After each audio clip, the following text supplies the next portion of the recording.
Footage released by Ukraine's emergency services on Tuesday shows rescue workers motorboating through a flooded residential neighborhood in the Kherson region. The area was inundated after a massive dam holding back a reservoir was destroyed, sending a deluge downstream into a war zone and forcing villagers to flee. These rescuers appear to lift an elderly resident from their home in a rug. Drone footage from a Russian news agency shows what's left of the Soviet-era Nova Kakhovka dam. Russia has controlled the dam since early in its 15-month-old invasion. Ukraine accused Russia of blowing it up, calling the act a deliberate war crime. The Kakhovka disaster is yet another proof that Russia is a terrorist state. Ukrainian Foreign Minister Dmytro Kuleba on Tuesday released a message calling for an emergency meeting of the United Nations Security Council to discuss the situation. But the Kremlin said it was Ukraine that sabotaged the dam. Russia's defense minister on Tuesday said Kiev destroyed it as part of an effort to redeploy military units.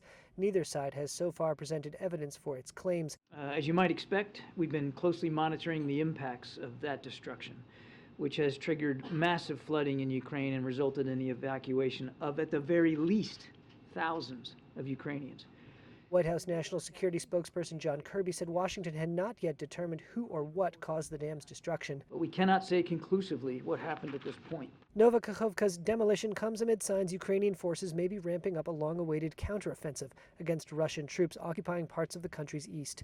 Blowing up the dam of Kakhovka creates a very good defending position for Russians who expect offensive activity of Ukrainian army. Maciej Matysiak is a former deputy head of Poland's military counterintelligence service. He said Moscow might have an interest in flooding the region in an effort to stop Kiev's forces from advancing anytime soon. At least a month, it excludes this area terrain of use of heavy equipment like tanks or APCs or heavy armored vehicles.